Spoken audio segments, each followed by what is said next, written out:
Assalamualaikum warahmatullahi wabarakatuh. Waalaikumsalam warahmatullahi wabarakatuh.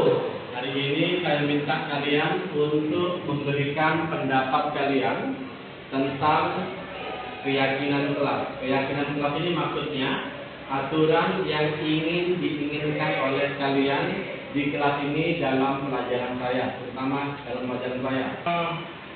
Di antara kalian sudah berapa? 11. Sudah banyak tahu aturan yang ada di sekolah. Nah, yang saya ingin minta sekarang adalah kalian punya aturan apa di kelas ini ketika ada pelajaran. Jadi aturan apa yang diinginkan kalian yang mengusulkan sendiri. Kalian tidak boleh apa? Contohnya, kalau di kelas biasanya yang ada aturannya gimana? Kalian tidak boleh apa? Usulkan coba saya salah satu. Tidak boleh apa kalian? Tidak boleh apa? Tidak boleh makan dalam pelajaran. Tidak boleh apa lagi? Pokoknya semua kata-kata tentang yang tidak boleh kalian catat di lembar yang saya berikan. Nanti kalian tempel sendiri di depan. Satu anak, satu lembar, satu kalimat saja sudah. Kalian tidak boleh apa? Kalau bisa jangan sama dengan temannya. Ingat, yang saya inginkan adalah kalian bisa belajar dengan tenang dan nyaman di kelas. Kalian yang bikin aturannya sendiri. Kira-kira selama pelajaran berlangsung kalian tidak boleh apa. Nanti kita bahas sama-sama. Kemudian kita catatkan intisari dari keinginan aturan yang kalian ingin bikin. Bisa dipahami? Contoh ya, kalian hanya menuliskan saja tidak boleh, jadi tidak usah pakai saat pelajaran. Intinya pada saat pelajaran berlangsung kalian tidak boleh apa. Jadi tidak boleh keluar kelas, tidak boleh main HP, bebas. Saya bebaskan kalian itu. Nanti kita bahas sama-sama. Jadi tidak mesti satu anak dengan anak lain harus sama. Ya. Baik, saya tolong tuliskan di sini usulan kalian tidak boleh apa. Nanti kita bahas sama-sama. Intinya hari ini saya mencari kenyamanan kalian dalam belajar. Usulan kalian silakan tulis, kemudian kalian tempel di sana. Kita bahas satu-satu.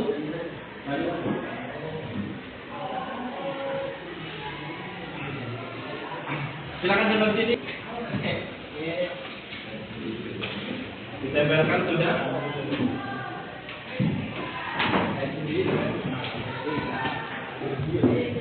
Sebisa mungkin tulisannya agak besar biar saya kelihatan gitu. Di sini ada tidak boleh makan permen. Artinya yang berhubungan dengan makan. Saya tarik lagi di sini. Tidak boleh main game. Ya, saya akan bilang dulu. Tidak boleh berbicara. Tidak boleh tidur. Tidak boleh buang sampah. Buang sampah tadi. Buang sampah. Tidak boleh bermain HP tadi dengan game. Tidak sama. Tidak boleh buang sampah. Sampahnya di sini. Tidak boleh makannya permen di sini. Tidak boleh keluar kelas, ada di sini. Keluyuran ada di sini. Tidak boleh keluar sama juga. Tidak boleh apa nih? Tulisan kalian unik ya. Tidak boleh buka satu pelajaran. Dalam ini berbeda. Tidak boleh buang sampah di kolong meja. Kalau mejanya tidak boleh bertengkar. Ada lagi? Tidak boleh ramai atau bising. Kurang lebihnya seperti ini. Nah, berarti kan kalau di jumlah ada berapa? 9. Nah, perhatikan. Dari 9 saya peras lagi ya, karena rata-ratanya kurang lebihnya sama. Tidak boleh membuli, tidak boleh bertengkar bersama. Nah, baik, kita tidak boleh tidur. Ini yang sama ya. perhatikan, ada 1, 2, 3, 4, 5, 6, ada 7. Ini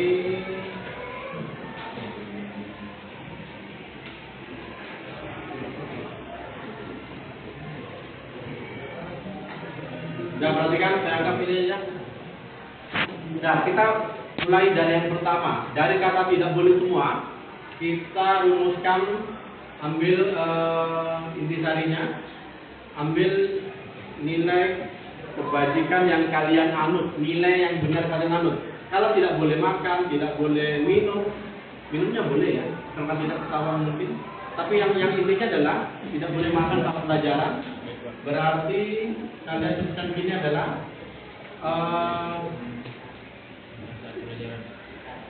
jangan ada kata tidak boleh di sini. Yang kalian tulis harus kalimat yang menyatakan tidak boleh. Jadi kalau tidak boleh, yang ditentukan di sini. Kalian tuliskan aja tidak boleh makan permen, tidak boleh makan saat pelajaran. Berarti makannya kapan? Ya betul. Makan dan minum pada waktunya. Saat pelajaran. Nah, ini yang penting bagi kalian nomor 2. Yang ini sudah. Tidak boleh main game, tidak boleh main HP, tidak boleh rame, tidak boleh tidur, tidak boleh tidur di waktu pelajaran. Harus apa? Jangan ada kata dilarang. Kalian tuliskan aja fokus dan aktif saat pelajaran. Lanjut. 1, 2, nomor 3. Tidak boleh berbicara dengan teman. Kalau diskusi boleh ya. Tidak boleh berbicara salah-salah, celometan. Tidak boleh bercanda, tidak boleh bergurau. Perhatikan ini hampir sama. Tidak boleh bercanda, tidak boleh berbicara, tidak boleh celometan. Intinya adalah apa? Nah, satu kesatuan sudah selesai. Lanjut. Tidak boleh membuang sampah di sembarang tempat atau di bawah kolong meja. Berarti buanglah sampah pada tempatnya. Minta tolong kalian buat beli, kalian harus buat buang juga di tempat sampahnya. Jadi minta tolong kolong meja jangan dijadikan tempat. 1, 2, 3, 4. Tidak boleh saling membuli, tidak boleh saling bertengkar. Mesti apa kalian? Saling menghormati teman dan jadi kan, perhatikan ini sudah selesai, tinggal yang terakhir. Tidak boleh keluar kelas saat ada gurunya. Kalau kalian ada perlu, boleh tidak keluar? Boleh. Dengan syarat? Berarti? Izin keluar kelas jika ada kepentingan keluarga. Dan perhatikan 5 hal ini kalian pegang. Jadi saya minta 5 ini kalian nanti tulis. Siapa yang bagus ini tulisannya? Alexa? Tuliskan dulu. Nanti dipajang. Saya minta nanti kita tulis lagi. Baik Pak. Ya silakan lagi Pak.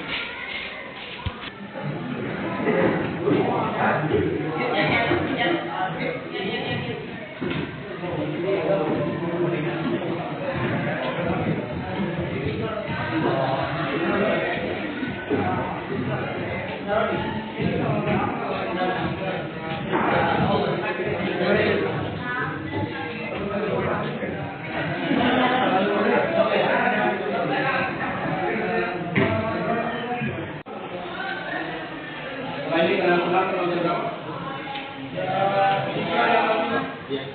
Berarti kan kalian sudah lihat di pojokan itu keyakinan kelas yang kalian bikin sendiri dengan aturan kalian sendiri yang dibikin. Saya minta kelas ini tidak ada yang melanggar keyakinan kelas yang kalian sudah bikin. Semoga kedepannya kelas ini makin baik, pelajarannya makin diterapkan dengan semakin baik, dan kalian jadi orang konsisten. Nanti saya minta bantuan, nanti dirapikan dulu kertas yang di belakang, kemudian nanti kita ulang. Saya cukupkan sekian. Terima kasih banyak bantuannya. Assalamualaikum warahmatullahi wabarakatuh.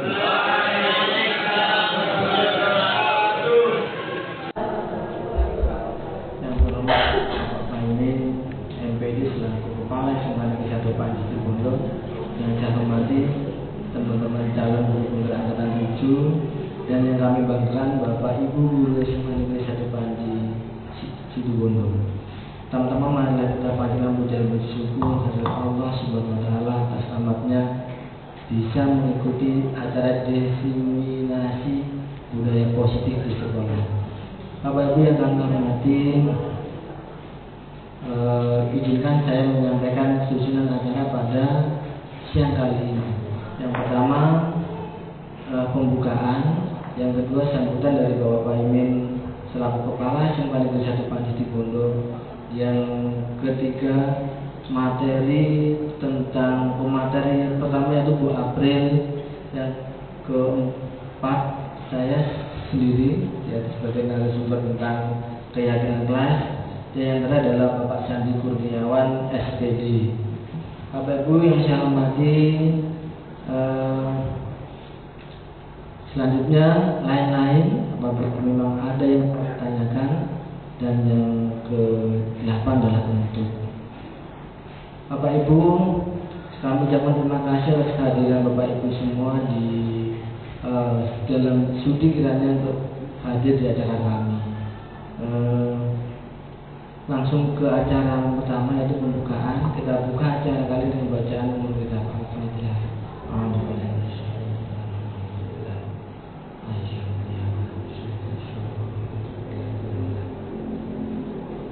Acara yang kedua yaitu sambutan kepada Bapak Imin. Waktu dari Pak persilakan.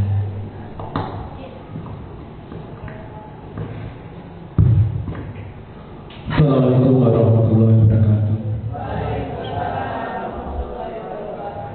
Ya, saya hormati Bapak Ibu guru SMK Negeri 1 Panji Situbondo dan teman-teman dari panitia dalam hal ini yang sudah difasilitasi oleh mungkin Bapak Ibu yang sudah tergabung dalam grup penggerak.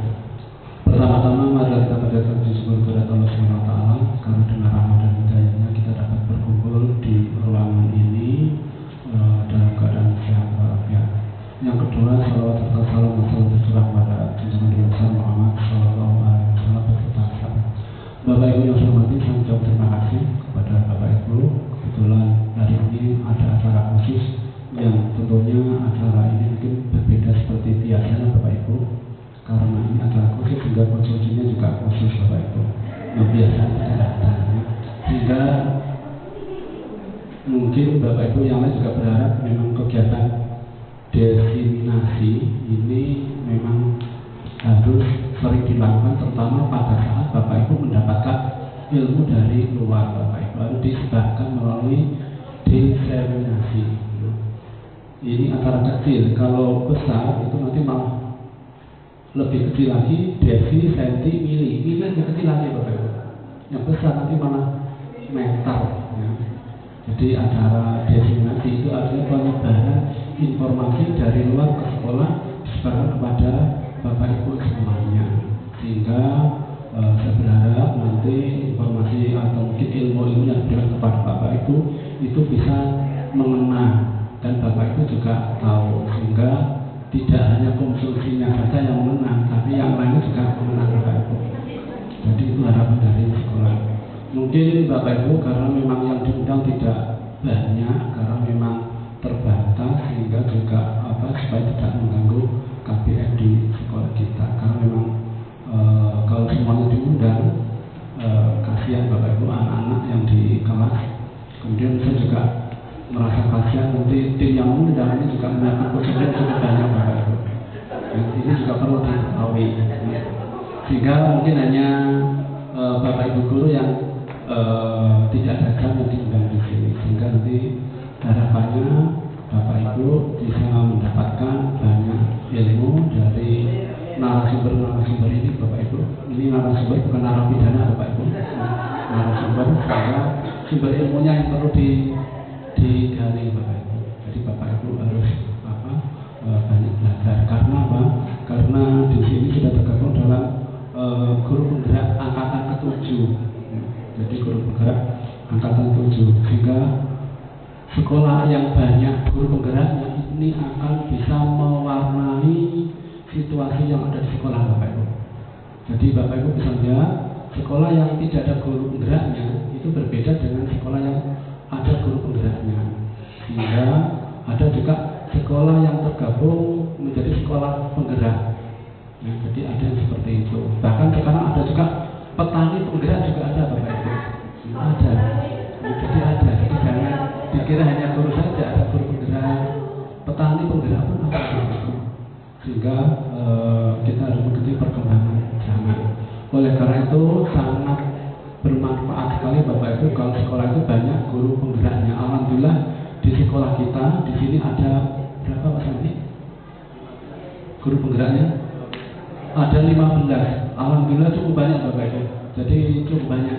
Karena tidak semua sekolah itu memiliki guru penggerak. Sehingga kalau guru penggeraknya banyak itu akan bisa mewarnai.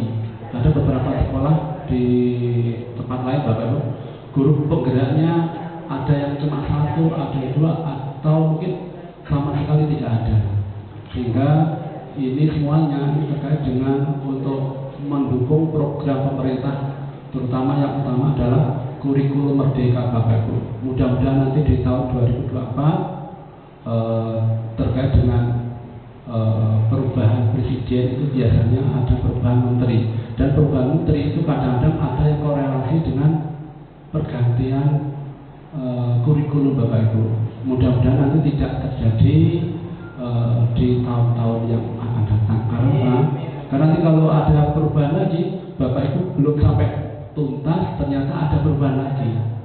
Dan biasanya Bapak Ibu guru kalau ada sesuatu yang baru, kemudian Bapak Ibu guru juga yang namanya guru harus ikut berubah. Nah untuk berubah itu biasa cukup berat Bapak Ibu. Apalagi kalau Bapak Ibu sudah terbiasa di zona nyaman. Jadi untuk berubah itu berat.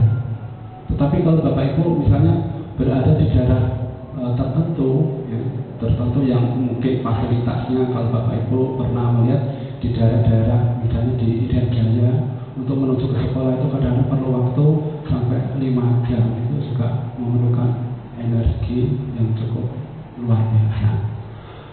Sementara itu dulu Bapak Ibu untuk informasi. Mungkin nanti Bapak Ibu bisa mengikuti dari teman-teman guru penggerak yang hari ini sudah ada narasumbernya yang sudah siap untuk memberikan semua materi kepada Bapak Ibu semuanya. Saya kira hanya itu. Terima kasih atas perhatiannya. Saya kira sampai di sini. Assalamualaikum warahmatullahi wabarakatuh. Bismillahirrahmanirrahim. Assalamualaikum warahmatullahi wabarakatuh. Bapak Ibu, ini hanya sharing ya, jadi tidak bermaksud menggurui, karena memang tugas dari kami memang untuk bisa berbagi dengan teman-teman yang ada di sekolah. Mengenai materinya kali ini adalah mengenai budaya positif di sekolah.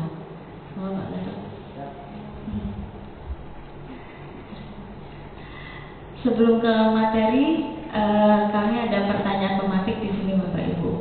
Selama ini mungkin kita sudah mengalami semuanya di kelas menghadapi anak-anak juga dengan banyak sekali permasalahan, begitu.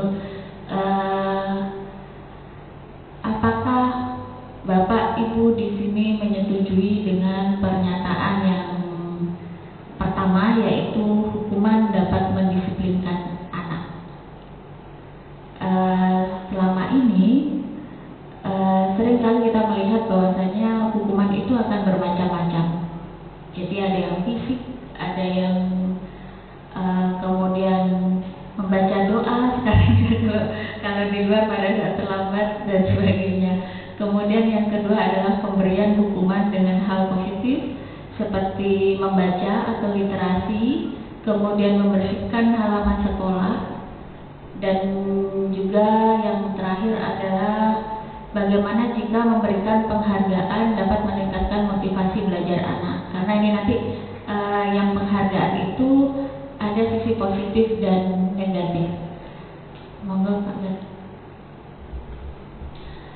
Konsep utama budaya positif di sini ada terbagi menjadi 6 materi. Nanti akan kami bertiga akan masing-masing untuk menjelaskan.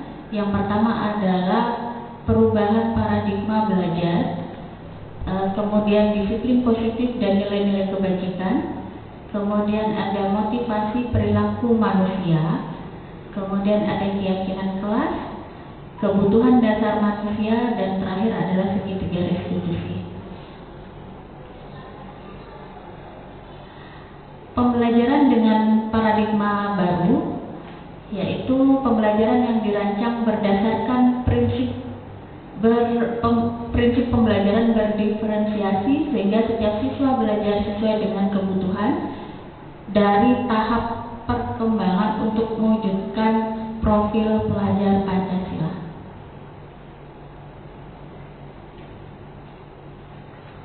Perubahan paradigma, teori kontrol atau teori pilihan. Di sini ada beberapa Bapak Ibu. Yang pertama adalah guru mengontrol murid. Kemudian yang kedua, ilusi bahwa kritik dan membuat orang merasa bersalah dapat menguatkan karakter. Yang ketiga adalah ilusi bahwa semua penguatan positif, efektif, dan bermanfaat. Kemudian yang keempat, ilusi bahwa orang dewasa memiliki hak untuk memaksa.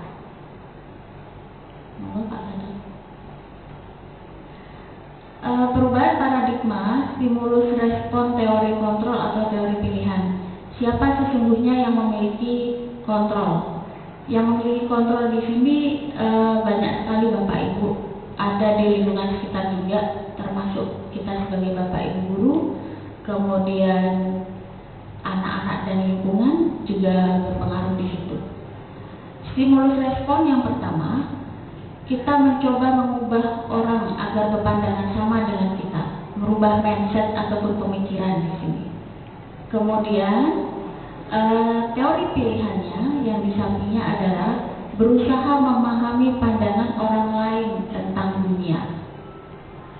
Kemudian yang kedua, respon yang kedua adalah perilaku buruk dilihat sebagai suatu kesalahan. Kemudian kontrol pilihannya adalah semua perilaku memiliki tujuan masing-masing.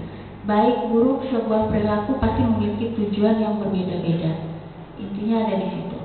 Kemudian orang lain bisa mengontrol saya. Namun di sini hanya Anda yang bisa mengontrol diri Anda sendiri. Kemudian respon stimulus berikutnya adalah saya bisa mengontrol orang lain. Kemudian pilihan berikutnya, Anda tidak bisa mengontrol orang lain. Intinya nanti penjelasannya akan banyak Bapak Ibu. Pemaksaan ada pada saat rujukan gagal. Kemudian berikutnya kolaborasi dan konsensus menciptakan pilihan-pilihan baru.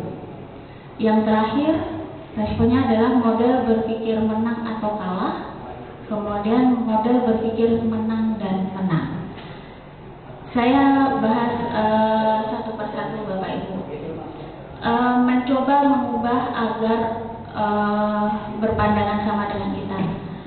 Ini seringkali terjadi di lingkungan sekitar kita sendiri Bapak Ibu. Bagaimana cara kita memandang dari sebuah proses ataupun perilaku ataupun juga permasalahan yang ada. di situ. Kemudian memahami pandangan orang lain terhadap dunia. Setiap orang memiliki pandangan masing-masing, walaupun tujuannya sama. Setiap orang memiliki keinginan masing-masing, tetapi tidak bisa memaksakan di situ. Karena satu contoh kecil saja Bapak Ibu, dalam sebuah permasalahan itu pasti ada yang pemahamannya cepat, ada yang pemahamannya lambat kalau di situ. Tetapi tujuannya adalah sama. Namun untuk lebih ke depannya, di situ yang harus dirubah adalah mindset dari masing-masing orang. Kalau kita mau maju, pasti jalan yang ditempuh pasti akan berbeda-beda. Intinya berada di situ. Kemudian perilaku buruk dilihat dari sebuah atau suatu kesalahan. Bapak Ibu diibaratkan kalau di anak-anak kita gitu ya, saya selalu di kelas itu mengibaratkan sesuatu seperti ini. Sebuah gelas itu kalau kita haus pasti akan mengambil sebuah gelas atau sebuah botol yang di situ akan terisi air sedikit demi sedikit, dan air itu jernih karena di situ masih bentuknya adalah kristal. Tetapi kalau di sini perilaku buruk dilihat sebagai suatu kesalahan, yang dimaksudkan adalah satu titik sebuah kejernihan itu kalau diberikan satu titik tinta saja, maka air itu akan menjadi keruh, tetapi tidak bisa dikembalikan untuk menjadi jernih. Bisa dikembalikan menjadi jernih, tapi prosesnya akan lama. Sama halnya kalau kita menangani anak-anak kita akan seperti itu. Prosesnya juga akan lama untuk mengembalikan, di mana mereka berbuat kesalahan, air yang masih jernih kemudian terkontaminasi, untuk mengembalikan lagi ke jernih itu butuh sebuah proses. Nah, di sini yang memang butuh sebuah kesabaran. Banyak hal yang terjadi di kelas, banyak hal yang terjadi di lingkungan kita, banyak hal yang terjadi di sekitar anak-anak didik kita begitu. Kemudian untuk sampai membimbingnya saja, saya sendiri juga sudah merasakan gitu. Sampai membimbingnya saja, aduh rasanya kok nggak sanggup ya, seperti itu. Tapi nanti untuk mengembalikannya memang harus membutuhkan proses yang panjang. Kemudian mengontrol di situ, orang lain mengontrol atau mengendalikan diri kita. Nanti ada kaitannya Pak Gadot sama motivasi sama hukuman. Mengontrol diri, yang bisa mengontrol bagaimana diri kita hanyalah diri kita sendiri. Yang bisa mengendalikan diri kita adalah diri kita sendiri. Kita tidak bisa dalam artian begini Bapak Ibu, kita tidak bisa maksudnya orang lain menilai diri kita baik atau tidak, kita tidak bisa mengeremnya, karena setiap orang memiliki pandangan yang berbeda-beda. Tetapi bagaimana cara kita untuk bisa mengendalikan diri untuk menjadi orang yang jauh lebih baik, atau untuk menjadi orang yang lebih berpikiran untuk positif di situ. Kemudian yang berikutnya adalah pemaksaan. Ada pada saat bujukan di sana, dirayu dulu misalkan untuk kegiatan apa dan sebagainya, ini masuk dimotivasi. Jadi untuk bisa masuk ke dalam ke dalam suatu hal yang untuk kebaikan, itu harus dipaksa dulu di situ. Jadi bukan dari inisiatif dirinya sendiri di sini. Kemudian kolaborasi ini sangat-sangat diperlukan untuk saat ini dalam proses pendidikan. Karena kenapa? Kita tidak bisa berdiri sendiri, merubah sebuah paradigma atau sebuah mindset, sebuah pemikiran. Harus bisa bersama-sama. Satu tujuan akan dinyatakan berhasil kalau itu kita bisa berkolaborasi dengan siapa saja. Kemudian model berpikir yang menang atau kalah, atau yang di sini kemudian kontrolnya adalah model berpikir menang dan menang. Terkadang kita menilai sesuatu itu adalah begini Bapak Ibu. Pemikiran kita, cara pandang kita dengan orang lain itu sangatlah berbeda. Kita tidak bisa membaca yang namanya pemikiran orang lain. Sama halnya dengan orang lain tidak bisa membaca pemikiran kita. Tetapi di sini bagaimana caranya tidak ada yang dirugikan ataupun diuntungkan dalam sebuah permasalahan. Tetapi bagaimana caranya mencari solusi bersama-sama dari sebuah permasalahan yang timbul. Itu yang dimaksudkan dengan teori kontrol atau teori pilihan. Berikutnya Pak Gatot.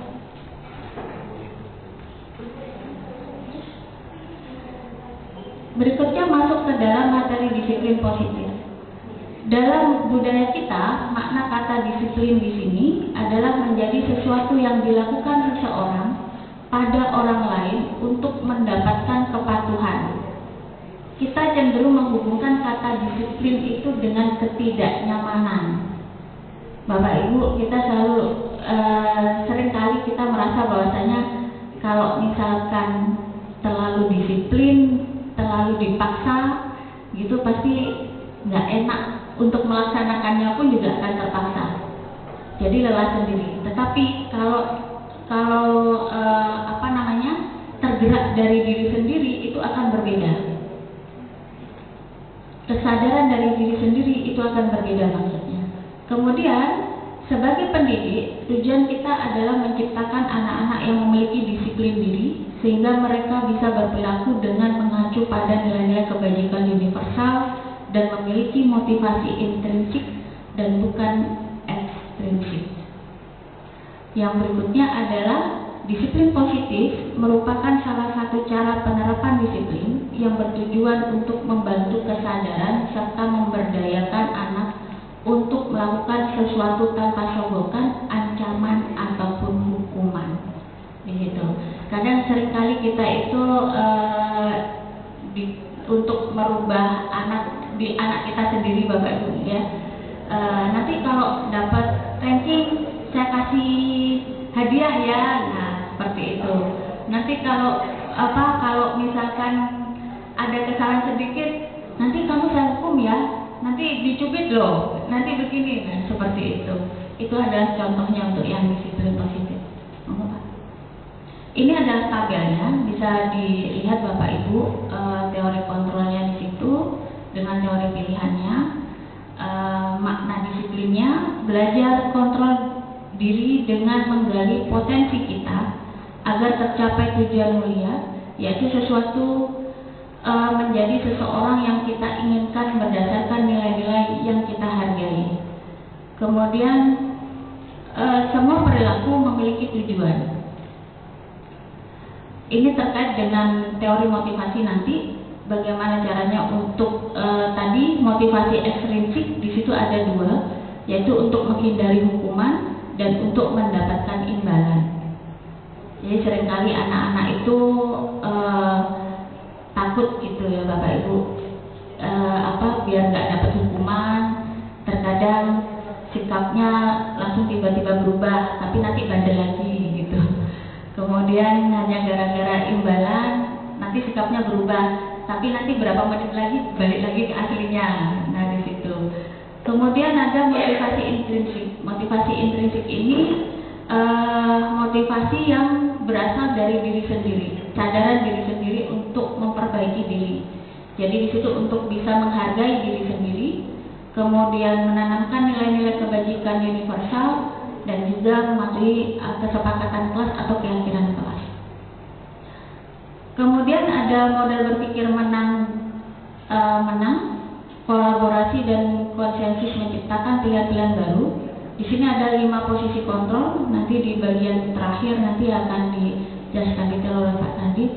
Yang pertama adalah penghukum dan pembuat rasa bersalah. Terkadang kita tanpa kita sadari Bapak Ibu, ke anak-anak itu bagaimana caranya anak-anak ini bisa bandel dan sebagainya, kita lihat 5 kebutuhan dasar di situ. Pasti dari 5 kebutuhan dasar di situ ada beberapa yang mereka tidak dapatkan di lingkungan rumahnya. Jadi yang pertama tentang bertahan hidup, bagaimana mereka bertahan hidup karena banyak anak-anak yang di situ tidak tinggal dengan orang tuanya. Kemudian yang kedua adalah tentang penguasaan. Kemudian yang ketiga tentang kasih sayang dan rasa diterima. Ini banyak sekali anak-anak kita yang memang kurang kasih sayang di rumahnya dan merasa tidak diterima atau tidak dihargai oleh keluarganya sendiri. Kemudian kebutuhan dasar manusia berikutnya tentang kesenangan. Nah, mereka tidak merasa bahwa dalam lingkungannya itu tidak merasakan kebahagiaan di situ. Kemudian ada kebebasan. Kebebasan ini yang sering kali oleh anak-anak itu berbeda-beda pemahamannya. Padahal yang dimaksudkan kebebasan itu adalah bagaimana caranya mereka menggali potensi pada diri mereka masing-masing. Berikutnya, Pak. Ini yang dimaksudkan dengan nilai-nilai kebajikan universal. Nilai-nilai kebajikan adalah sifat-sifat positif manusia yang merupakan tujuan mulia yang ingin dicapai setiap individu.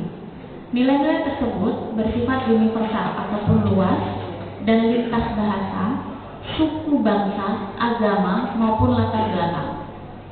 Yang pertama, setiap perilaku atau perbuatan memiliki suatu tujuan. Jadi terkadang kita harus lebih menggali lagi terhadap anak didik kita, kenapa sih mereka melakukan hal ini, kenapa mereka bisa berbuat hal seperti ini dan sebagainya.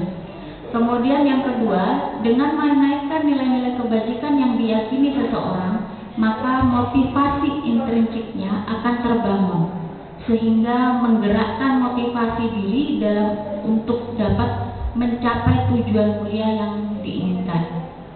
Kemudian yang ketiga, nilai-nilai kebajikan yang ingin dicapai oleh setiap anak Indonesia kita kenal dengan profil pelajar Pancasila, yaitu beriman bertakwa pada Tuhan Yang Maha Esa dan berakhlak mulia, kemudian mandiri, bernalar kritis, berkebinekaan global, bergotong royong, dan kreatif.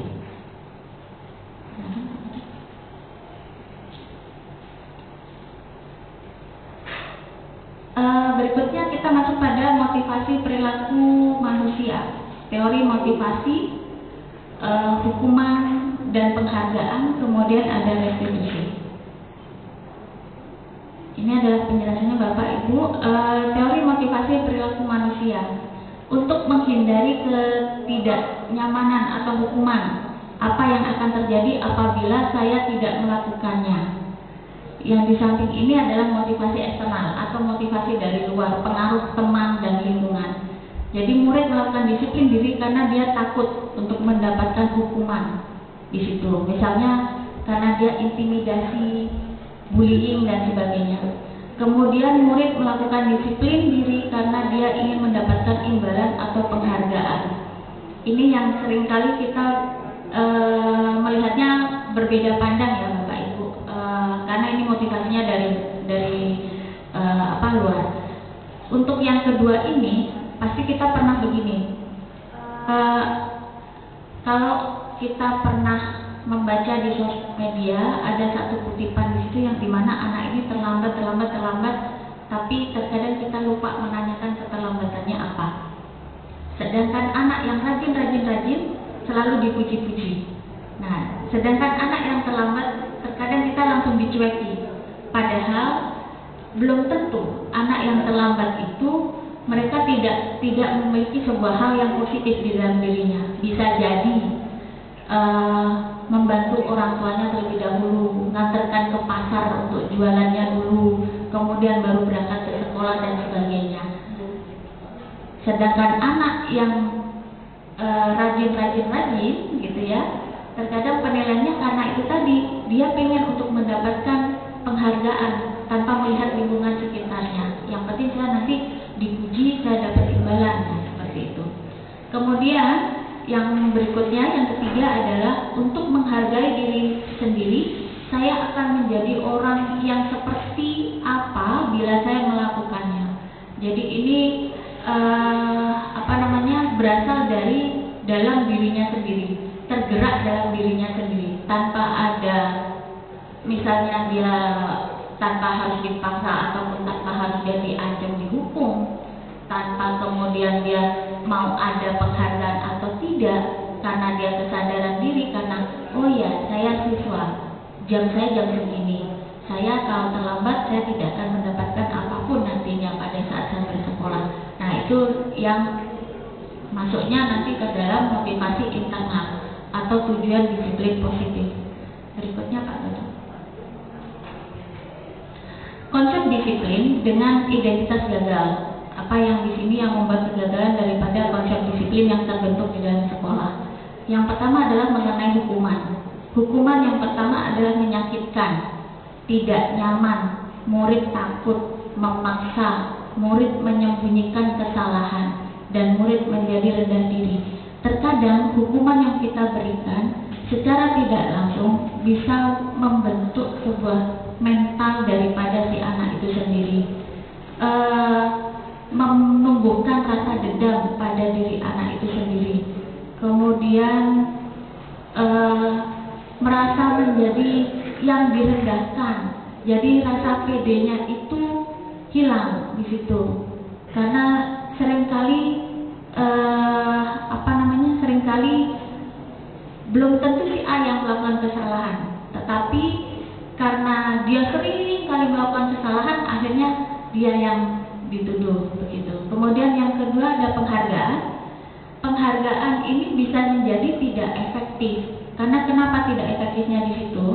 Yang membuat rasa iri, sifat iri, atau merusak hubungan. Ini menumbuhkan rasa di mana anak ini egonya nanti akan tinggi. Bisa jadi seperti di situ. Ya, egoisnya itu tinggi. Jadi dia nggak bisa. Yang penting nanti saya pasti akan mendapatkan sesuatu bagaimanapun caranya. Jadi kalau temannya tanya atau apa, dikerjakan sendiri. Nah seperti itu. Contoh kecilnya adalah begitu. Kemudian mematikan kreativitas. Jadi kreativitas itu timbul, inovasi itu timbul karena iming-iming itu tadi tidak berdasarkan dari naluri si anak. Kemudian yang keempat adalah menghukum dengan sistem ranking. Makanya Bapak Ibu kenapa di kurikulum Merdeka ranking itu dihilangkan begitu ya. Jadi seringkali anak kalau wali kelas yang sering menghadapi begitu, ini kan nggak pernah masuk di jam ini, kenapa nilainya tinggi? Akhirnya mempengaruhi ranking saya turun di bawah. Harusnya dia nggak ranking sekian. Hal-hal yang seperti itu yang harus dihindari. Secara tidak langsung itu akan menghukum pemikirannya mereka, bahwasanya kalau percuma juga saya masuk, tidak masuk juga nilai saya segitu, teman saya nggak masuk juga nilainya segitu. Nah ini yang harus dirubah Bapak Ibu. Kemudian merampas hak untuk menghargai dirinya. Seringkali saya selalu menyampaikan kepada anak-anak saya di kelas Bapak Ibu bahwasanya terkadang kita lupa untuk berterima kasih pada diri kita sendiri. Setiap bangun tidur, setiap mau tidur, terkadang kita selalu melupakan untuk berterima kasih pada diri kita sendiri. Mengucapkan hal-hal yang positif pada diri kita sendiri. Misalkan saja, terima kasih badan saya sudah menemani hari ini untuk kegiatan hari ini. Esok supaya bisa membantu lagi untuk menopang diri saya untuk lebih baik lagi. Nah, seringkali di situ pemikiran-pemikiran positif itu yang belum ada pada diri kita. Kemudian konsekuensinya apa? Apabila yang hukuman dan penghargaan, ada konsekuensi yang jangka pendek di sana, penguatan jangka pendek. Kemudian monitoring yang berkelanjutan. Kita menerapkan sesuatu Bapak Ibu tanpa ada monitoring, hasilnya juga tidak akan berhasil. Kemudian stimulus dan respon harus dipancing terlebih dahulu anak-anak, diberikan pematik terlebih dahulu, baru kemudian akan melihat responnya. Ini yang seringkali terjadi. Kemudian murid menghormati peraturan, tata tertib dibuat itu untuk ditaati. Nah bahasa yang seperti itu. Kemudian kehilangan waktu untuk merenungi kesalahan. Ini yang poin yang terakhir ini yang sekarang sering terjadi Bapak Ibu. Karena anak-anak kita itu jarang sekali merenung kesalahannya sehingga melakukan kesalahan yang sama. Restitusinya apa? Kita harus mengajarkan murid untuk bertanggung jawab atas perilakunya. Kemudian fokus pada pemecahan masalah jangka panjang. Efeknya ke depan itu bagaimana? Kemudian murid menghormati dirinya dan orang lain. Yang memegang kontrol itu adalah dirinya sendiri. Sehingga hasilnya nanti yang diharapkan adalah murid bersemangat memperbaiki kesalahan. Di sini ada bentuk program kebajikan Bapak Ibu, apresiasi atau pengakuan. Yang perlu diingat adalah yang pertama selalu memberikan dukungan secara khusus, kemudian pengakuan secara pribadi, kemudian pengakuan kepada semua siswa, tidak hanya siswa-siswa tertentu saja. Kemudian ada pengakuan secara konsisten. Jadi konsisten itu misalkan kalau kita terkadang kan punya anak spesial pada saat mengajar ya Bapak Ibu. Yang pintar yaitu terus yang dipuji. Akhirnya yang di dalam satu kelas itu merasa bahwasanya kok saya nggak pernah ya dipuji seperti itu. Kemudian yang terakhir adalah fokus pada proses. Ini contoh pengakuan atau apresiasi kebajikan Bapak Ibu. Di sana ada pembukanya, ada nilai kebajikannya, kemudian ada situasi di situ. Nanti bisa dibuka kembali ya kalau ada pertanyaan. Ini tindakan guru. Ini adalah contoh Bapak Ibu. Mencatat 100 kali di dalam buku kalimat saya tidak akan terlambat lagi karena terlambat ke sekolah. Itu merupakan hukuman bukan konsekuensi. Kemudian lari mengelilingi lapangan basket 2 kali karena terlambat hadir di sekolah. Itu merupakan hukuman tetapi bukan konsekuensi. Dan yang ketiga, murid diminta untuk push up 15 kali karena tidak menggunakan masker ke sekolah. Nah ini juga merupakan hukuman. Yang konsekuensi adalah menggantikan kertas tugas teman yang telah dicoret-coret. Jadi diganti dengan sebuah kegiatan-kegiatan yang positif dari sebuah kesalahan. Membersihkan tumpahan air di meja tulis karena tersenggol pada saat jam pembelajaran. Kemudian murid disuruh untuk tidak mengenakan sepatu seharian di sekolah karena tidak mengenakan sepatu hitam. Ini juga hukuman. Tapi nggak ada ya Pak Wahyu ya sekarang perampasan sepatu.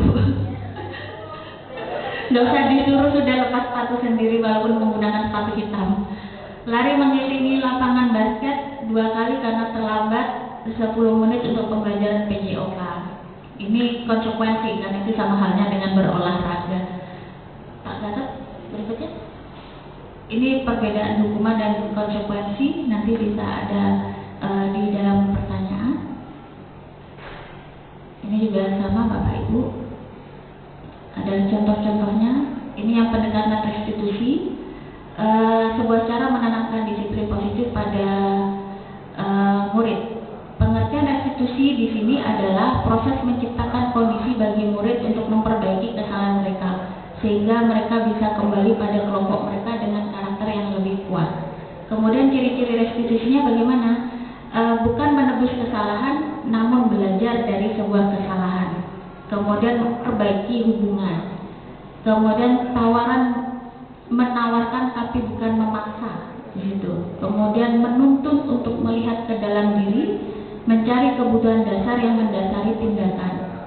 Kemudian berfokus pada karakter bukan pada tindakan, karena setiap anak memiliki karakter berbeda-beda, penanganannya pun juga akan berbeda-beda. Yang terakhir adalah menguatkan dan fokus untuk solusi. Berikutnya akan dilanjutkan oleh Pak Gatot. Monggo Pak Gatot.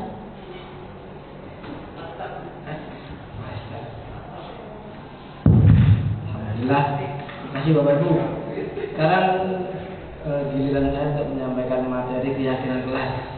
Keyakinan kelas bukan berarti kelasnya nggak yakin Bapak Ibu, tapi ini lebih pada hampir sama dengan peraturan. Next dulu, ini Bu. Ini inti dari semuanya kan peraturan kelas.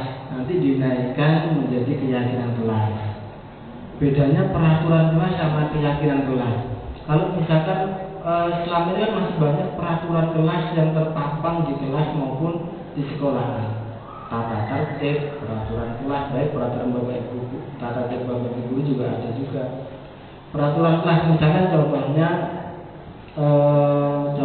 adalah salah satu contoh peraturan kelas di kelas apa kira-kira bapak ibu? Melepas alas kaki, terus dinaikkan menjadi keyakinan kelas. Kira-kira nilai kebajikannya apa? Agar anak-anak melepas alas kaki ini tujuannya apa, bapak ibu? Gitu. Berarti keyakinan kelasnya adalah menjaga kebersihan. Itu bapak ibu. Jadi maksudnya seperti itu. Kan teori motivasi itu ada 3, ekstrinsik, intrinsik, kurang lebih itu gitu. Apabila motivasi intrinsik dari dalam diri itu akan berlangsung lebih lama. Itu lebih lama akan dalam hati anak dan juga mempengaruhi perilaku anak-anak bapak ibu. Jadi itu. Banyak itu. Ini bapak ibu. Bagaimana pembentukan keyakinan kelas? 1, lebih abstrak dari peraturan, berupa pernyataan universal dibuat dalam bentuk positif. Sedikit saja agar mudah diingat sesuai kondisi kelas dan sekolah agar mudah diterapkan. Semua wakil kelas sekolah dilibatkan saat membuatnya. Atau kalau tidak bisa semuanya perwakilan, misalkan biasanya perwakilan kelas MPK gitu. Betul Bu ya? Namanya MPK kalau nggak salah. Ini contoh ini bapak ibu, yang mana merupakan keyakinan kelas. Misalkan kesepakatan kelas datang tepat waktu. Ini keyakinan ataukah peraturan bapak ibu? Datang tepat waktu. Peraturan gitu. Mengucapkan salam, peraturan gitu. Menjaga kebersihan, keyakinan. Seperti yang tadi kita sampaikan, kalau melepas sepatu berarti menjaga kebersihan. Berdoa sebelum dan sudah kegiatan, ini adalah keyakinan dalam usaha bapak ibu. Aktif dalam pembelajaran, tertib. Kesepakatan kelas lagi bapak ibu, kami guru dan murid yang saling menyayangi, ya ini saling menyayangi juga. Kebajikan universal, maksudnya kata-katanya juga menyentuh ke hati agar motivasi itu datang dari intrinsik anak-anak, dari dalam, sehingga anak-anak harapannya berubah karena dari dalam dirinya. Kami murid yang bersemangat belajar, itu dari dalam. Kami murid yang peduli dengan teman. Itu misalkan ada peraturan tidak boleh mengganggu teman, termasuk ini. Berarti keyakinan kelasnya adalah kamu murid yang peduli dengan teman. Ini bapak ibu. Kegiatan pendalaman kelas tabel Y seperti ini terlihat, terdengar, berperilaku. Nanti kalau ada pertanyaan mungkin next bu. Ini peraturan keyakinan. Ini selalu kembalikan buku di tempatnya. Keyakinan kelasnya adalah tanggung jawab. Dilarang mengganggu orang lain atau dilarang mengganggu teman. Berarti menghormati sesama. Hadir di sekolah 15 menit. Keyakinan kelasnya adalah menghormati orang lain atau berkomitmen. Seperti itu bapak ibu. Gunakan masker. Keyakinan kelasnya adalah kesehatan dan keselamatan bapak ibu. Jadi lebih pada menyentuh ke hatinya anak-anak, bukan pada menyuruh. Kalau peraturan kan lebih kaku, tidak boleh ini itu, lebih kaku. Tidak boleh gunakan masker, terkesan menyuruh, memerintah. Tapi kalau kesehatan, keselamatan itu lebih luas bahasanya. Jadi harapannya seperti itu di kurikulum merdeka. Ini juga dicanangkan di GSM juga bapak ibu, keyakinan kelas juga. Jadi itu jadi tentang keyakinan kelas. Jadi diharapkan nanti di kurikulum merdeka akan ada keyakinan kelas. Keyakinan kelas akan diangkat menjadi keyakinan sekolah. Itu harapannya bapak ibu. Jadi menjadi tugas Bapak Wahyu sebagai wakil siswa atau kita semua. Tapi sesuai yang di depan tadi harus melibatkan semua siswa. Begitu juga dengan keyakinan kelas. Seperti saya kemarin membuat keyakinan kelas, keyakinan lab, saya rubah. Di sini adalah keyakinan kelas, tapi saya berubah menjadi keyakinan lab. Mulai bagaimana mengoperasikan komputer, jadi menggunakan alat sarana prasarana, memperlakukan alat sarana prasarana sesuai dengan penggunaannya, Bapak Ibu. Jadi itu Bapak Ibu. Mungkin kebutuhan dasar manusia itu. Kebutuhan kami, saya juga manusia, yang pertama kasih sayang dan rasa diterima, penguasaan, kesenangan, kebebasan, Bapak Ibu.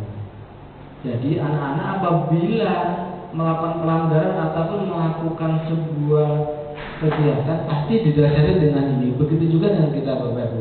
Misalkan anak-anak pada saat melanggar, kenapa kok kamu mencoret-coret buku temanmu? Karena saya senang.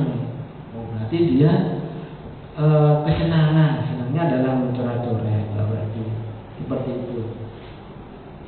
Selanjutnya Bu, detailnya nanti ada di posisi kontrol. Posisi kontrol juga oleh Pak Sandi. Jadi itu Bapak Ibu. Jadi keyakinan kelas kita disarankan membuat keyakinan kelas. Tapi kalau misalkan Bapak Ibu merasa nggak pede dalam menyusun keyakinan kelas, peraturan juga nggak masalah, boleh memilih antara peraturan ataukah keyakinan Bapak Ibu. Jadi misalkan nanti butuh sharing tentang bagaimana menyusun keyakinan kelas, ataukah semua guru wajib menyusun. Tapi kan keyakinan kelas pasti ada satu di kelas saja. Kan keyakinan kelas versi saya. Nanti dipampang di kelas. Nanti keyakinan kelas karena misalkan Pak Faiz juga ngajar di akuntansi, keyakinan kelas versi Pak Faiz. Jadi menurut saya satu saja keyakinan kelas. Mungkin lebihannya di awal pada saat kita baru memulai ajaran baru ataukah memulai semester baru, itu enak dibuat kesepakatan dan keyakinan kelas. Cara menyusunnya, susun dulu peraturan kelas di sampingnya Bapak Ibu, peraturan kelas, sampingnya terus keyakinan kelas. Anak-anak kita brainwashing, ayo kita coba menyusun bersama apa yang boleh dan tidak boleh dilakukan di kelas. Semua menulis. Lalu menurut pada peraturan. Nanti peraturan akan kita kembangkan lagi ke keyakinan kelas Bapak Ibu. Jadi itu Bapak Ibu mengenai keyakinan kelas dan motivasi kebutuhan manusia termasuk saya Bapak Ibu. Saya yakin kalau ada pertanyaan nanti di lain Bapak Ibu. Demikian dari saya selaku narasumber yang kedua. Kurang lebihnya mohon maaf. Wassalamualaikum warahmatullahi wabarakatuh.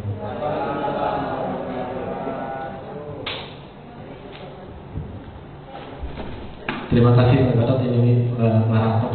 Jadi pembicara terakhir untuk materi posisi kontrol dengan segitiga restitusi, karena pada dasarnya materi yang diberikan yang bisa sekarang adalah berkaitan antara materi yang disampaikan oleh Bu April, kemudian disambung dengan Pak Gatot, dan yang terakhir adalah di dua materi terakhir adalah posisi kontrol dan segitiga restitusi. Baik, saya coba untuk berbagi di tahap ini di materi 5 posisi kontrol yang guru pernah lakukan. Kalau yang terutama saya pribadi, saya sering memposisikan kontrol guru sebagai penghukum karena itu paling gampang gitu ya. Karena saya mencontoh dari waktu saya dididik dulu juga, kalau saya salah ya gampangnya dihukum gitu Ibu. Jadi di sini ada motivasi. Jadi untuk identitas gagal, identitas berhasil, identitas ini dari siswanya gitu. Kemudian identitas berhasil atau sukses dari kontrol dirinya. Baik, kita mulai dari yang kalau motivasinya guru berbuat sebagai kontrol penghukum. Biasanya sikap yang ditunjukkan adalah menghardik, menunjuk-nunjuk, menyakiti atau menyindir. Ini sudah pernah saya lakukan, bahkan lama saya lakukan sudah. Kemudian membuat orang merasa bersalah. Ini posisi yang kedua. Sikapnya berceramah dan mengatakan ada kalimat yang sering diucapkan, seharusnya kamu bla bla bla. Ibu kecewa karena kamu melakukan tindakan demikian. Kemudian ini kontrol yang dilakukan dari pihak guru itu. Sementara kalau untuk identitas itu bisa berhasil di bagian siswa, itu kalau umpama guru dalam posisi sebagai teman, ini sudah lumayan itu. Jadi berbuatnya guru itu membuatkan alasan-alasan untuk muridnya, dalam arti agak mendukung gitu. Karena gini Bu, untuk yang posisi kontrol sebagai penghukum itu ada ciri-ciri kalimat yang diucapkan gitu. Kita kembali lagi ke yang bagian penghukum dulu, difokuskan dulu. Kata-kata yang dilakukan guru diantaranya adalah, kalau kamu tidak melakukannya, awas ya, rasakan. Jadi kalau ini pakai versi Madura ini lebih efektif di beberapa kasus ya, saya ingat benar. Kemudian hasilnya harapan guru adalah tindakan itu bisa membuat efek jerah pada siswa. Tetapi kadang-kadang siswa milenial itu menghasilkan memberontak atau menyalahkan orang lain dan berbohong. Berbohongnya ini kadang-kadang berentetan gitu. Bohong sekarang untuk menutupi bohong yang berikutnya gitu. Kemudian akhirnya murid meletakkan guru di luar dunianya. Jadi dia akan beranggapan bahwa kalau kasarnya itu ditandai gurunya gitu. Kemudian murid akan berkata, biarkan saja, nanti juga marah-marah lagi. Konsep seperti ini adalah masuk kuping kanan, keluar kuping kiri akhirnya gitu. Kemudian pada akhirnya akan berulang-ulang, dan semakin diulang-ulang anak itu akan semakin kebal gitu. Kalau sebelumnya mungkin kebalnya sedikit, lama-lama akhirnya seperti cor-coran gitu ya. Jadi sangat tebal sekali gitu. Dampak guru marah juga hanya disikapi tenang. Kemudian lanjut ke yang ke nomor 2, membuat orang yang merasa bersalah. Jadi ini guru memposisikan sebagai pembuat orang merasa bersalah. Jadi guru kurang lebihnya akan berkata, kamu seharusnya kamu sudah tahu ibu capek, soalnya ibu stres mikirin kamu. Mohon maaf sebelumnya, ini pengetahuan yang saya dapat ibu. Mohon jangan tersinggung dulu ya, karena saya juga kadang-kadang kalau lepas kontrol juga sama ya, seperti itu. Betul banget. Kemudian hasilnya di sini hampir sama dengan yang guru sebagai penghukum. Dari siswa dia akan menyembunyikan sesuatu, kemudian menyangkal, ada unsur berbohongnya juga. Kemudian kalau kaitannya dengan dunia berkualitas, kurang lebih sini sama dengan penghukum, cuma lebih sopan yang membuat orang merasa bersalah. Kemudian murid juga sebetulnya ini adalah sikap yang positif. Kalau murid terbiasa mengucapkan maafkan saya, tapi setelah itu berbuat lagi maafkan saya. Jadi dia sampai hafal untuk langsung otomatis mengucapkan maafkan saya. Kemudian dampak pada murid karena ini juga merasa disalah-salahkan terus, akhirnya dia merasa rendah diri. Sikap yang ingin diharapkan paling tidak dari diri saya sendiri, terutama Bapak Ibu, paling tidak kita bisa melangkah pada posisi kontrol sebagai teman. Jadi kalau di teman ini ada positif negatifnya memang. Kalau dari pihak guru pasti akan berkata, ayolah lakukan demi ibu, demi bapak.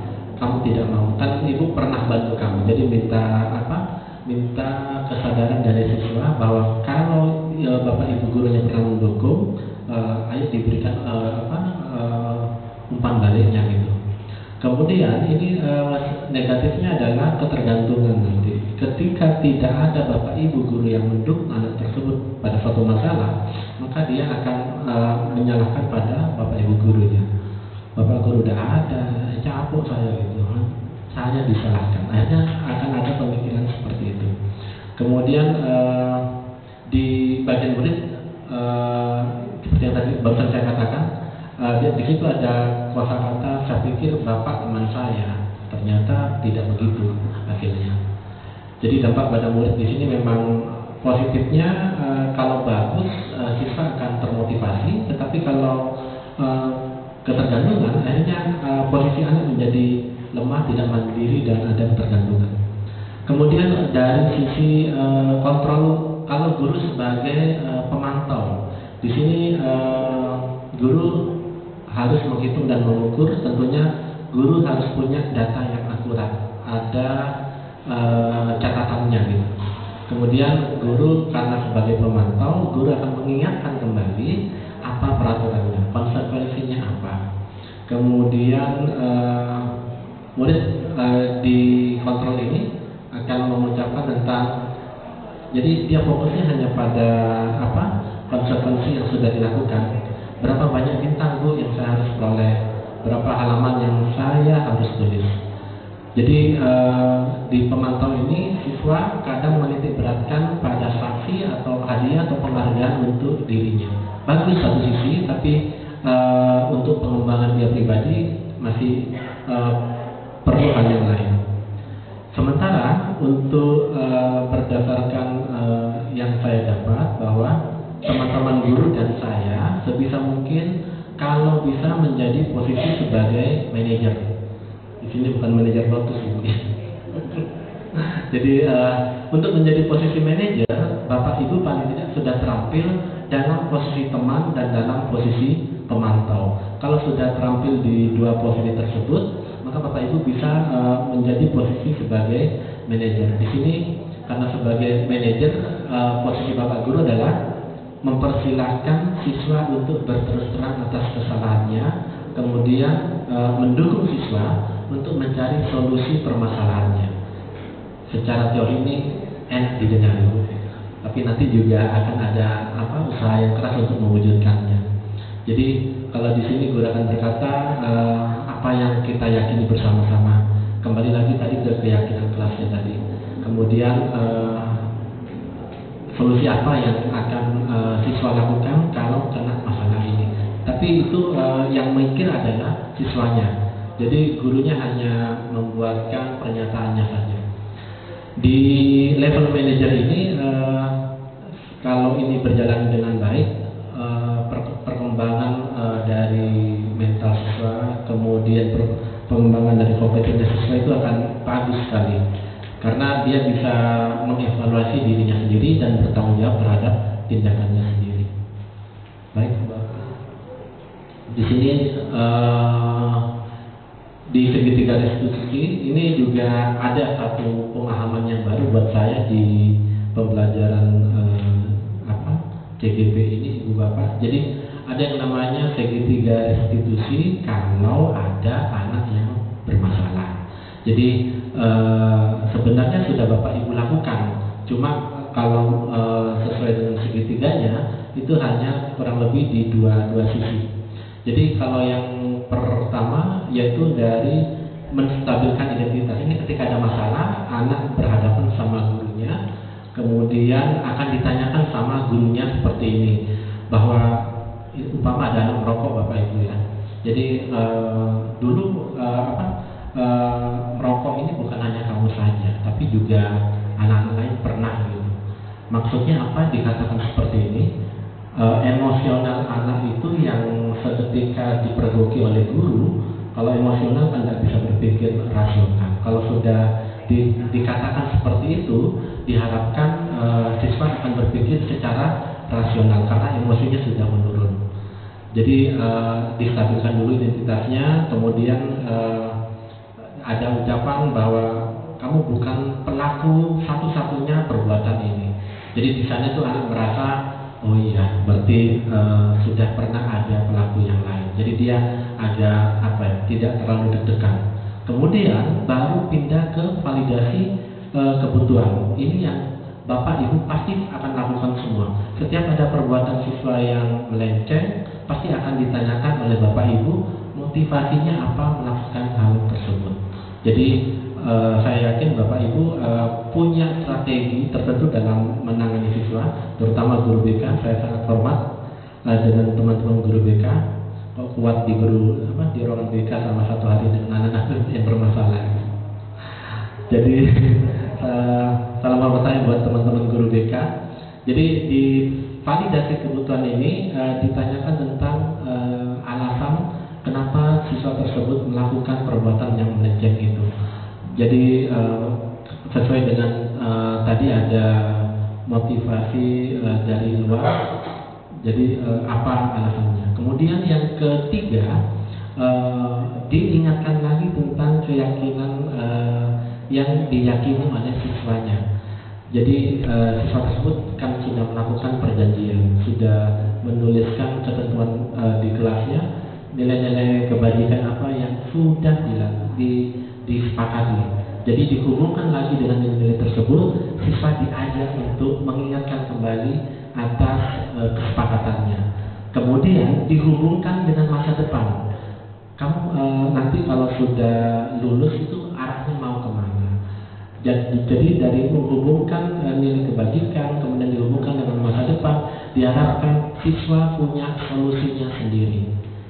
Hal seperti ini ketika dilakukan, ini tidak bisa dilakukan dalam waktu 10 menit atau 15 menit, tetapi ini memang perlu perlu kesadaran dari seluruh warga sekolah. Jadi tidak bisa hanya satu guru melakukan segitiga di sini dalam 10 menit dan hal itu terselesaikan. Ini yang menurut saya masih tidak bisa instan. Kita harus bisa paling tidak kita bersama-sama untuk bisa melakukan segitiga restitusi ini pada siswa yang bermasalah, tetapi semua warga siswanya juga sudah paham. Kalau ini dilakukan, kemudian siswanya juga sadar, otomatis tidak akan ada pernah kesalahan siswa yang berulang-ulang. Ya, di sini ini yang tadi saya rangkum tadi. Jadi kosakata yang diucapkan dalam menstabilkan identitas di sana sudah berbuat salah itu tidak apa-apa, tidak ada manusia yang sempurna. Jadi hanya untuk menenangkan siswanya dari rasa emosional, dia diturunkan emosinya gitu. Kita bisa menyelesaikan ini. Kemudian Bapak Ibu tidak tertarik mencari siapa yang salah, tapi Bapak Ibu ingin mencari solusi dari permasalahan ini. Tentunya untuk kasus yang seperti ini juga tidak bisa disamaratakan pada semua kasus. Jadi mungkin kasus anak bolos, kemudian mungkin merokok di lingkungan sekolah. Tapi kalau sudah berkaitan dengan obat-obat, ya jangan pakai ini gitu. Ini akan berbahaya nanti. Jadi tindakan ini memang sangat bisa dilakukan kalau kasusnya masih dalam taraf bisa ditoleransi. Bu April, lanjut. Kemudian ini kalimat yang diucapkan pada saat untuk memvalidasi tindakan yang salah. Jadi ditanya alasannya kenapa melakukan perbuatan tersebut. Jadi kebutuhan dasar apa yang ingin dipenuhi oleh siswa tersebut. Jadi kalimatnya padahal kamu bisa melakukan yang lebih buruk dari ini ya. Kamu pasti punya alasan mengapa melakukan hal itu. Siswa akan mengaku sendiri. Atau kamu patut bangga pada dirimu sendiri karena kamu telah melindungi sesuatu yang penting buat kamu. Lanjut Bu April. Kemudian ini yang menanyakan keyakinan. Jadi kembali lagi kepada keyakinan yang telah disepakati. Jadi apa yang kita percaya sebagai kelas, keluarga itu sebagai apa? Tadi yang diucapkan dalam kalimat abstrak di keyakinan kelas. Nilai-nilai umum apa yang kita telah sepakati, apa bayangan kita tentang kelas yang ideal, kamu mau jadi orang yang seperti apa. Baik, itu saja materi dari saya. Mungkin setelah ini ada pertanyaan, jadi kita bisa sharing sama-sama untuk kebaikan sekolah pada nantinya. Monggo Pak Gatot bisa dipandu lagi. Alhamdulillah, semua materi sudah kita kita sampaikan Bapak Ibu materi tentang JDP tentang modul 1 Bapak Ibu. Pada intinya sebelumnya saya ucapkan terima kasih dan selamat kepada Pak Sandi, Pak Gatot dan Bu April telah melaksanakan disiplinisasi budaya politik sekolah dalam program angkatan ke-7. Semoga nanti kerja berikutnya lancar sampai selesai ya, sampai apa terakhir, sampai lulus. Secara keseluruhan saya sangat setuju apa dengan materi yang disampaikan. Memang sangat baik tentang segitiga restitusi, disiplin positif, terus perbedaan hukuman, konsekuensi dan lain sebagainya. Terus ada beberapa yang menjelaskan tentang apa negatif dan positifnya dari 5 posisi kontrol ya, kalau tidak salah. Kita sebagai pemberi hukuman, terus sebagai teman, sebagai pemantau, sebagai manajer dan sebagainya. Saya rasa itu juga sudah pernah kita lakukan, baik itu guru di kelas, guru di mapel, guru di PWK, mungkin saya di deswaan, mungkin saya sendiri pribadi baru tahu istilahnya yang restitusi. Kalau yang hukuman, konsekuensi mungkin sudah sering saya dengar seperti apa dan sebagainya, seperti itu. Yang ingin saya tanyakan mengenai restitusi kepada Bapak Ibu sekalian pemateri. Yang pertama, memang sangat bagus ketika ini diaplikasikan ketika ada siswa yang bermasalah. Misalnya seperti ini, ada siswa yang terlambat. Tapi kalau menurut saya, benar tadi disampaikan sebenarnya, yang disampaikan di akhir oleh Pak Sandi, ini membutuhkan waktu yang tidak sebentar. Jadi butuh beberapa kali mungkin bertemu, menanyakan dan sebagainya. Mungkin perlu butuh proses yang agak panjang untuk menyelesaikan satu masalah.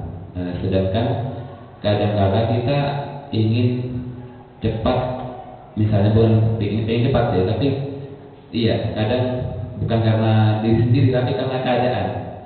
Contohnya kalau misalnya siswa terlambat di depan, saya pribadi seperti ini tidak kemungkinan kalau misalnya kami tanya satu persatu, terus kamu seperti apa dan sebagainya, kamu harus seperti itu akan butuh waktu yang cukup lama. Mungkin solusinya untuk siswa yang terlambat itu diserahkan kepada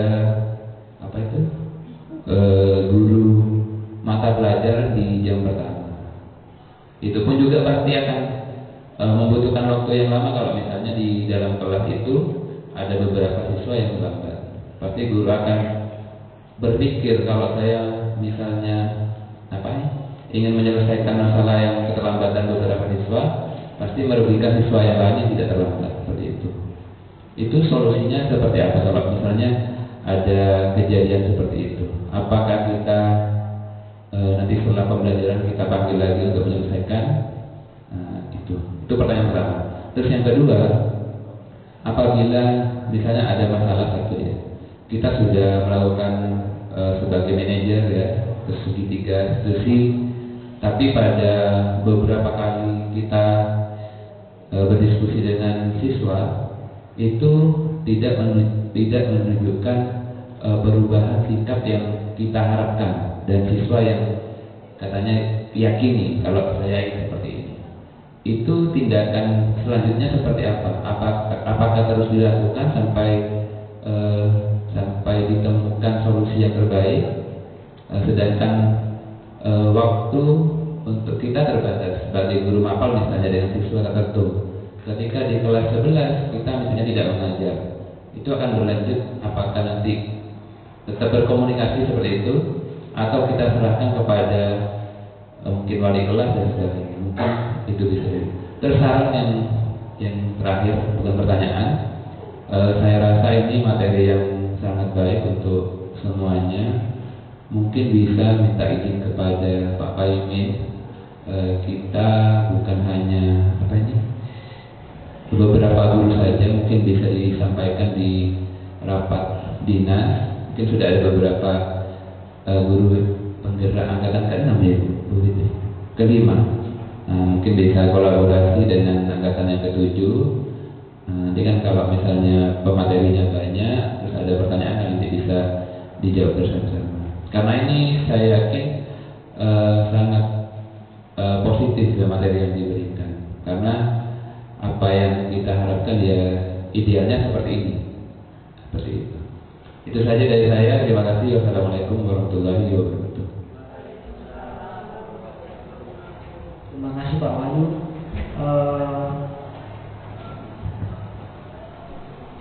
Informasi saja Bapak Ibu mengenai guru penggerak. Kami guru penggerak angkatan ke-7, angkatan ke-8 di Situbondo hanya 15. SMK hanya kesempatan tidak ada Pak Puan. Angkatan ke-9 di SMK 1 Panji ada, kalau tidak berubah pikirannya, yaitu Pak Saiful, hanya 1 Bapak Ibu. Jadi sebetulnya semakin banyak semakin baik. Memang banyak sekali ilmu, tapi juga banyak sekali energi yang kita keluarkan di sana. Oke. Mengenai restitusi seperti yang disampaikan Pak Wahyu, mungkin Bu April bisa menjawab kata-katanya. Dulu yang pertama Pak Wahyu tadi Di waktu rentetan restitusi kan ada tahapannya. Itu kayaknya butuh waktu yang lama ya, Pak Wahyu. Solusinya bagaimana? Begini Pak Wahyu, kalau menurut saya memang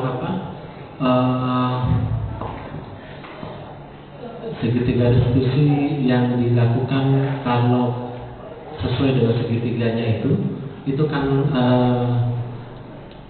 dalam keadaan ideal siswa yang bermasalah sedikit akhirnya ditangani secara intensif gitu.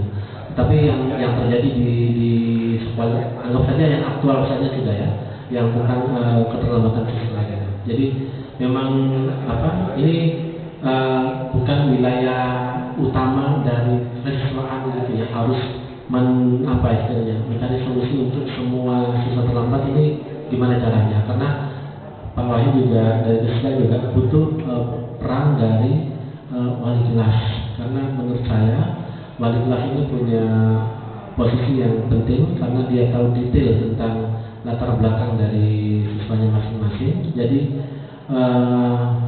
peran dari wali kelas ini yang menurut saya bisa mengurangi untuk potensi berbuat melanggar lagi. Jadi kalau peran segitiga restitusi ini dilakukan oleh guru mapel itu alhamdulillah. Tetapi banyak teman-teman yang punya jamnya itu jam banyak, kemudian jamnya juga yang ketat. Menurut saya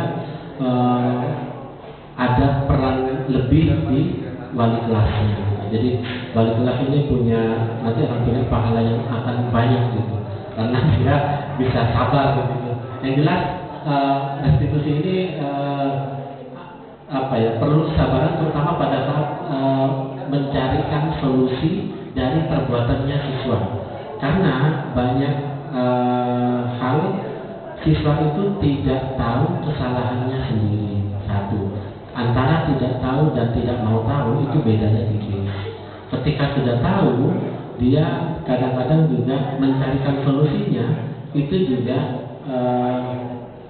ambil posisi yang paling gampang. Ya saya nanti dihukum lagi Pak, tanpa memberikan alternatif pilihan yang banyak. Jadi menurut saya ini memang mungkin nanti versinya bisa ditambah dengan Pak Gatot sama Bu April. Kalau menurut saya memang peran lebih itu ada di wali kelasnya gitu. Jadi treatment untuk mengembalikan ke jalur yang benar antara guru BK dan wali kelas. Guru BK menurut saya di SMK 1 Panji sudah kalau untuk keterlambatan mungkin bisa diatasi dari wali kelasnya gitu. Moga Bu April ditambah sama Pak Gatot. Saya mencoba menambahi yang disampaikan Pak Sandi. Kalau saya lebih pada teori, restitusi itu dilakukan oleh seorang manajer. Jadi apabila 5 posisi kontrol yang di depan Bapak Ibu ini yang berada adalah manajer, dan restitusi itu dilakukan oleh manajer. Apabila dirasa sudah tidak tahap-tahapannya kita tidak bisa melaksanakan, kita turunkan satu tingkat. Berarti kita turun ke pemantau. Kita pantau, maka kita sebagai pemantau menanyakan apa peraturannya, selanjutnya apa konsekuensinya, itu sebagai pemantau. Jadi apabila dirasa restitusi tidak bisa dilaksanakan, tidak masalah, tapi harus diturunkan satu tingkat. Jangan sampai ke penghukum atau ke pembuat orang merasa bersalah. Minimal sebagai teman ataukah pemantau. Itu menurut kami yang pelajari pada saat di acara JKP seperti itu. Mungkin Bu April bisa menambahkan. Baik, terima kasih Pak Wahyu. Karena kebetulan di jurusan saya paling banyak kasusnya tahun ini dan paling luar biasa, keluar masuk BPBK. Kami selalu memberikan tahapan itu kan mulai dari dasar. Jadi dari latar belakang kondisi keluarga, balik lagi ke kebutuhan dasar manusia. Di sana ada 5 kebutuhan dasar. Anak berbuat salah pasti ada satu yang tidak terpenuhi dalam dirinya di situ. Jadi mereka selalu mencari perhatian itu karena memang di rumah tidak ada yang memperhatikan, atau di rumah tidak ada yang mengawasi, ataupun tidak ada yang memberikan kasih sayang. Sehingga pada saat di sekolah, bagaimana caranya mereka untuk bisa mendapatkan perhatian itu. Tetapi yang lebih parahnya lagi, ada beberapa anak yang memang di situ kebutuhan 5 kebutuhan dasar itu terpenuhi, tapi ada faktor X yang berbeda yang membuat mereka berbuat seperti itu. Alasannya adalah saya mau nyari jati diri, Bu. Nah, ini yang seringkali terjadi. Anak-anak yang terlambat, Bapak Ibu, seringkali kan di depan pasti anaknya langganan. Hal yang paling gampang sekali kalau selalu ditanya, kalau kita berada di jam-jam awal, pasti mereka nyampaikannya ketiduran, Bu, telat angkotnya, gitu. Kemudian ditinggal sama teman, nah seperti itu. Itu seringkali banyak. Tetapi kalau sering kan nggak enak. Namun peran Bapak Ibu itu tidak hanya wali kelas kalau menurut saya, karena semua Bapak Ibu guru pengajar itu ikut berperan. Kenapa seperti itu? Terkadang anak ini terlambat, tetapi dia masuk, nanti di jam berikutnya dia akan keluar lagi. Ada faktor di sana yang membuat anak ini berbuat seperti itu. Nah, ini yang terkadang anak seringkali begini Bapak Ibu, dalam pengajar atau Bapak Ibu guru di kelas pasti ada satu guru yang membuat mereka nyaman dan ingin untuk bercerita. Ya, jadi kalau misalkan anak ini percaya dengan satu guru yang di situ membuat dia nyaman untuk terbuka, lebih baik tidak hanya wali kelas, tetapi siapa yang guru yang bisa dipercaya oleh dia membuat nyaman dirinya untuk bercerita, disitulah nanti akan mendapatkan sebuah solusi. Tetapi kalau di situ sudah dibimbing kemudian masih saja tidak berubah, berarti ada faktor lain yang membuat dirinya seperti itu. Kita lihat lagi dalam kejadian, apakah mulai dari kecil apa yang terjadi pada dirinya. Dan ini memang butuh proses Bapak Ibu, tidak bisa sebentar, karena apa yang anak-anak alami dari kecil itu pun juga akan berpengaruh kepada mental mereka sampai mereka besar di situ. Jadi semuanya Bapak Ibu guru akan berperan di sana. Jadi tidak hanya sekedar wali kelas atau guru pengajar yang di awal. Masing-masing setiap pergantian jam anak ini pasti akan melakukan hal yang sama di situ. Itu saja jawabannya. Terima kasih. Sebelumnya Pak Wahyu, saya juga terima kasih. Ini juga Pak Wahyu, mohon menurut pribadi saya Pak Wahyu, jadi masalah yang terjadi di siswa tetap kalau umpama mencari urut-urut dari teman-teman tetap bisa di-share di grup resmi gitu. Karena itu juga jadi warning buat jurusan masing-masing. Itu menurut saya. Mungkin ada, tapi waktu kurang 8 menit. Ya, iya benar. Pada intinya saya setuju dengan jawaban Bu April, Pak Nanti dan Pak Gatot. Saya mengambil kesimpulan jadi masalah yang terjadi pada siswa sebenarnya bisa kita tangani sendiri, tapi lebih baik jika kita semua berkolaborasi. Jadi bisa dengan wali kelas dan guru mapel dan sebagainya. Mungkin itu akan bisa cepat memotong tahapan yang lama. Jadi kalau bisa kerjasama, sama-sama mengetahui permasalahan apa, jadi ada beberapa penguatan yang bisa diberikan oleh wali kelas, guru mapel dan guru-guru yang lain. Itu mungkin yang poin pentingnya seperti itu. Itu saja. Jadi ya saya berharap yang terakhir tadi materi ini bisa disampaikan di rapat dinas meskipun hanya beberapa menit. Jadi poin intinya kalau yang seperti ini seperti apa gitu. Itu saja. Terima kasih. Wassalamualaikum warahmatullahi wabarakatuh. Monggo Bu Fitri sebagai yang resmi ini masih menunjukkan. Ya, terima kasih kesempatannya Bapak Ibu. Mengingat lagi ya, materi ini memang ini materi yang sangat krusial melihat banyaknya realita yang terjadi di sekitar kita nih Bapak Ibu. Ini juga menggelitik kita setiap hari diskusi gitu ya Pak Wahyu di grup terbatas mengenai kebijakan sekolah yang mungkin punya impact untuk merubah karakter anak didik kita.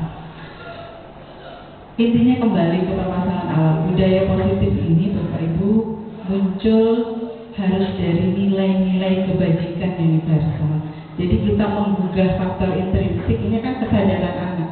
Itu harus dari nilai-nilai yang mereka percayai. Tugas kita sebagai guru hanya mengarahkan mereka untuk menyadari kembali bahwa yang mereka lakukan itu tidak sesuai dengan nilai-nilai kebajikan. Tapi saya pernah menemui Pak Wahyu satu kasus anak yang ini tadi saya setuju dengan Pak Wahyu dengan Bu April. Ini adalah tugas kita semua Bapak Ibu. Saat siswa melakukan sekarang, kita yang menyaksikan harus langsung melakukan sesuatu. Karena sesuatu yang sudah ditunda Bapak Ibu, apalagi ada kita orang dewasa di sekitarnya, itu sama dengan menghalalkan, sama dengan membiarkan. Ini pembiaran Bapak Ibu.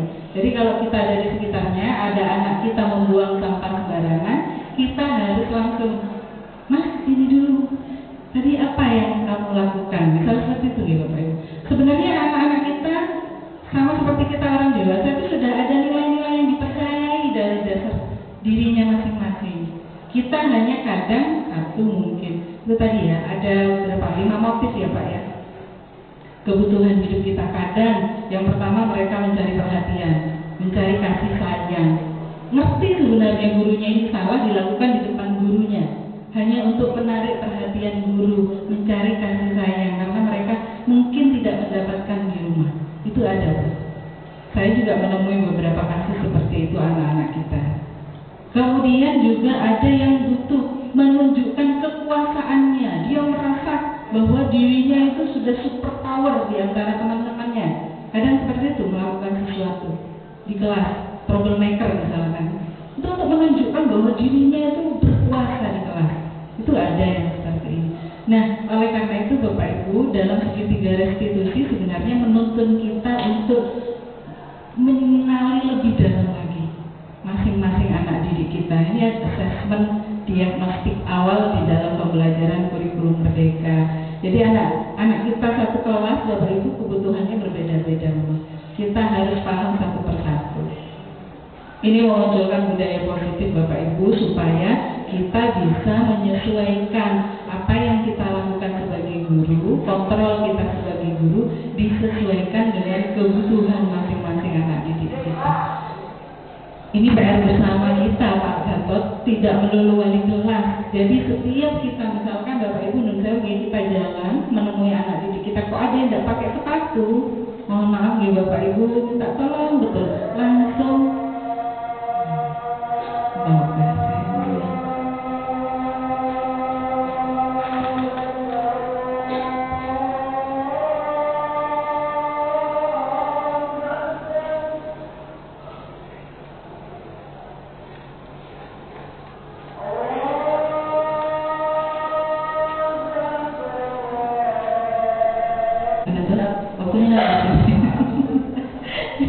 Jadi Bapak Ibu nggak betul ya. Jadi sesuatu yang long lasting.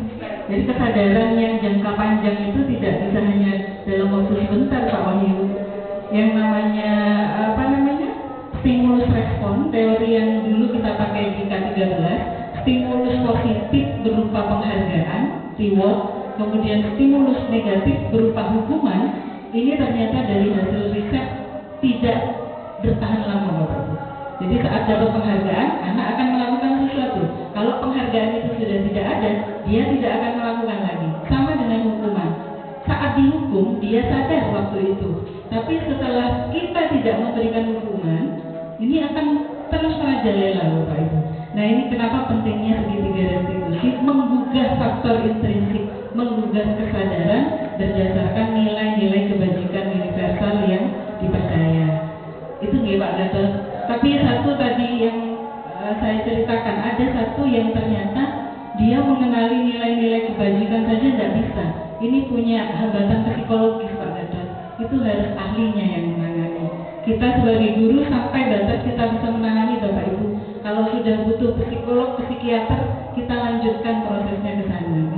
Itu saja, terima kasih Pak Gatot. Assalamualaikum warahmatullahi wabarakatuh. Waalaikumsalam warahmatullahi wabarakatuh. Terima kasih Bapak Ibu sudah ada di penghujung acara. Mohon maaf apabila ada keterlambatan atau molor sedikit waktu dan mohon maaf apabila ada suku lugu kukunya kami sangat kurang. Mari kita tutup acara diseminasi di hari Kamis yang ini dengan bacaan hamdalah bersama. Turun Bapak Ibu. Assalamualaikum warahmatullahi wabarakatuh.